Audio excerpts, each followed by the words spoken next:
열왕기상 11장 41절부터 12장 14절까지입니다.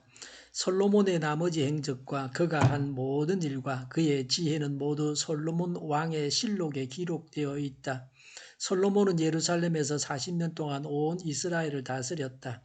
솔로몬은 죽어서 그의 아버지 다윗의 성에 묻혔다. 그의 아들 르호보암이 그의 뒤를 이어 왕이 되었다. 온 이스라엘이 르호보암을 왕으로 세우려고 세겜에 모였으므로 르호보암도 세겜으로 갔다. 느밧의 아들 여로보암도 이 소문을 들었다. 그때에 그는 솔로몬 왕을 피하여 이집트로 가서 있었다. 이집트에서 사람들이 여로보암을 불러내니 그가 이스라엘의 모든 회중과 함께 르호보암에게로 가서 이렇게 말하였다.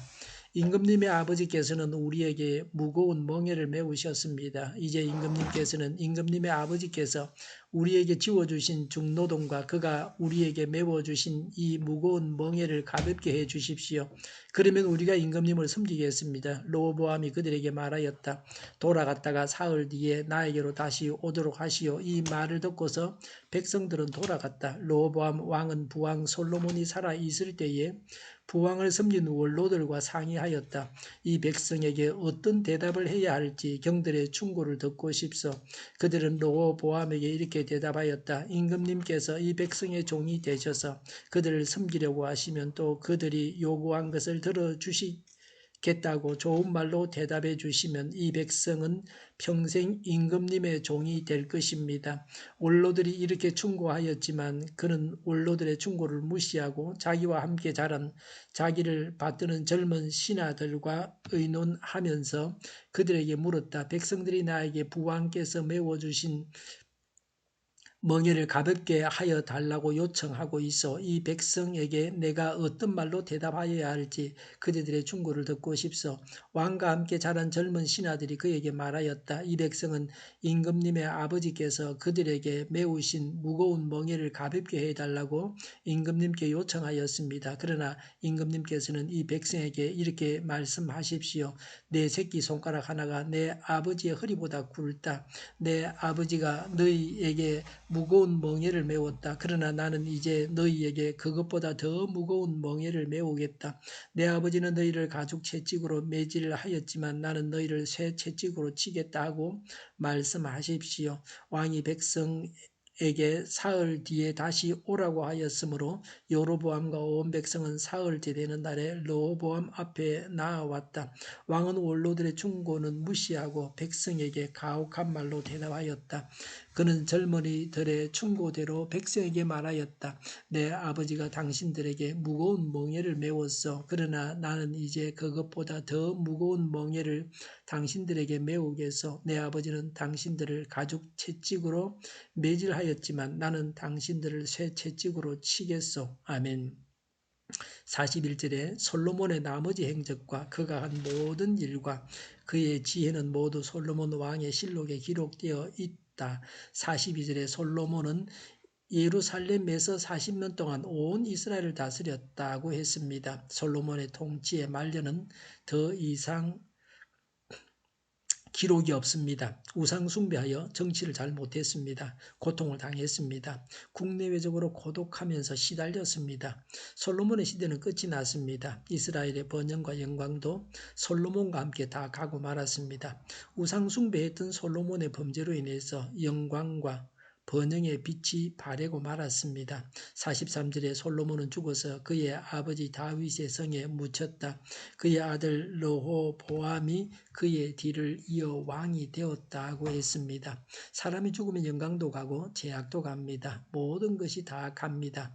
이렇게 떠나갈 인생입니다. 어차피 하나님 앞에 서야 합니다. 하나님 말씀을 어기면서 불순종할 이유가 없습니다. 사람이 한번 죽는 것은 정하신 일입니다. 죽은 후에는 심판이 있습니다. 우리는 하나님 앞에 서는 그 날을 늘 준비해야 합니다. 솔로몬은 마지막에 시작만 못했습니다. 시작은 미약하나 끝이 창대해야 합니다. 우리는 유종의 미를 거두고 있습니까? 항상 모든 일에 선한 결말을 지어야 합니다. 모든 일을 선하게 마무리해야 합니다. 시작보다 끝이 더 좋아야 합니다. 1절에 온 이스라엘이 르호보암을 왕으로 세우려고 세겜에 모였으므로 르호보암도 세겜으로 갔다고 했습니다. 르호보암의 어머니는 암몬 여인 나아마입니다. 솔로몬과 이방 여인에게서 난 자가 르호보암 왕입니다. 열왕기상 14장 21절에 나옵니다. 르호보암은 41세의 왕이 되어서 17년간 통치했습니다. 온 이스라엘은 북쪽 10개 지파입니다. 세겜은 에브라임 지파의 땅입니다. 사무엘하서 5장 1절부터 3절, 열왕기상 1장 38절부터 40절에 왕의 즉위식에는 이스라엘 백성들이 왕에게 나아가 축하를 하고 충성을 맹세하는 것이 관례였습니다. 그런데 백성들은 세겜에 있었고 르호보암이 세겜으로 내려간 것은 백성들의 지지를 받기 위함이었습니다. 르호보암이 북쪽 지파들의 지지를 받지 못했다 하는 것을 보여주고 있습니다. 이스라엘 사람들이 반역하고자 하는 마음이 있었기 때문에 르호보암을 세겜으로 부른 것입니다. 2절과 3절에 여로보암은 솔로몬 왕을 피해 이집트로 가 있었는데 사람들이 여로보암을 불러서 르호보암에게 가서 말하게 했습니다. 4절에 여로보암은 르호보암에게 솔로몬이 지은 무거운 멍에를 가볍게 해달라고 했습니다. 지도자가 세워지고 이제 그를 정점으로 해서 남북 분열이 일어나게 되는 겁니다. 벌써 북쪽 사람들은 그것을 알고서 지도자 여로보암을 불렀습니다. 많은 건축 사업과 노역과 세금으로 백성들의 불만이 쌓여 있었습니다. 왕의 식탁을 책임지는 일은 유다 지파는 빼고 나머지 지파들이 맡았습니다. 그럼에도 불구하고 통일 왕국을 이루었던 것은 하나님을 경외하는 신앙이 있었고 다윗이 정의로 백성을 다스렸고 솔로몬은 지혜롭게 통치했습니다.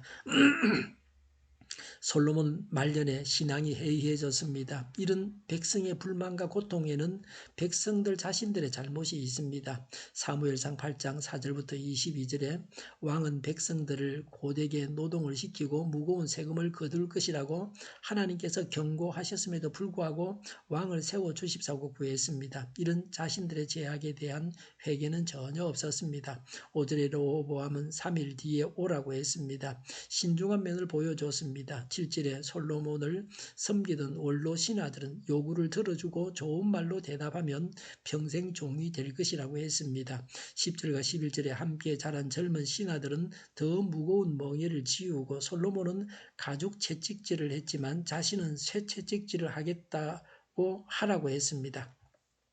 13절에 가혹한 말로 대답하였다고 했습니다. 남북 분열의 직접적인 요인이었습니다. 왜 르호보암이 이렇게 대답했습니까? 권력을 행사하고 싶은 욕망을 가지고 있었습니다. 그래서 원로들의 말이 마음에 들지 않았습니다. 강압 정치를 하고 절대 권력을 추구하고 있었습니다. 해묵은 불만을 권력으로 억눌러 버리려고 했습니다. 이방 군왕들처럼 통치하겠다는 겁니다. 완악하고 어리석었습니다. 10절에 내 새끼 손가락 하나가 내 아버지의 허리보다 굵다고 했습니다. 아첨하는 말입니다. 르호보암의 속마음을 알고서 아첨해서 왕에게 인정받으려고 하는 자들의 말에 속아 넘어간 겁니다. 이런 간신들이 문제입니다. 원로 신하들은 왕이 종이 되라고 했습니다. 7절에 임금님께서 이 백성의 종이 되셔서 그들을 섬기려고 하시면 그랬습니다. 왕은 백성의 종이 되어서 백성을 섬기고 백성을 정의로 다스려야 됩니다. 권세를 주신 목적이 지배가 아니라 섬김입니다. 하나님의 뜻이 무엇인지는 명백합니다. 충언이 있었지만 충언을 받아들이지 못하는 지도자가 문제입니다. 참모는 지도자를 잘 만나야 빛나게 됩니다. 르호보암은 백성의 종으로 섬기고자 하는 자세가 없었습니다. 르호보암은 백성들의 불만을 진정시키고 하나님 신앙을 재확립했어야 했습니다. 솔로몬이 만들었던 우상의 단을 헐고 우상 숭배자는 말씀대로 처단하는 종교 개혁이 필요했습니다. 지도자는 백성의 종이 되어 섬기는 자세가 있어야 합니다. 이런 지도자를 따르는 자들이 행복한 자들입니다. 기도하겠습니다. 백성의 종이 되어 섬기는 지도자가 되게 하여 주시옵소서. 이런 지도자를 따르는 행복한 사람들이 되게 하여 주시옵소서. 오늘보다 내일이 더 낫게 하옵소서. 교회가 분열되지 않고 하나가 되게 하여 주시옵소서. 모든 언론이 제 역할을 다하게 하시며 정의가 강물처럼 흘러가게 하여 주시옵소서. 코로나19가 물러가게 하시며 치료제와 백신이 나오게 하시며 갇힌 생활이 해결되게 하여 주시옵소서. 우리 동일교회가 만구는 집 하게 하여 주시옵소서. 예수 이름으로 명하노니 모든 병만은 물러가고 몸의 모든 부분들 온전하게 될지어다. 신유의 기적을 베푸셔서 지금도 저희의 질병을 고쳐 주시옵소서. 코로나19로 신음하는 모든 사람들을 고치시고 온전케 하여 주시옵소서. 저희와 교회와 이 나라의 민족을 불쌍히 여겨 주시옵소서. 하나님께서 기뻐하시는 나라가 되게 하여 주시옵소서. 오늘도 하나님 안에서 차고 넘치는 삶, 복된 삶을 살게 하여 주시옵소서. 감사와 찬양을 주님께 돌려드리며 예수님의 이름으로 기도하옵나이다. 아멘.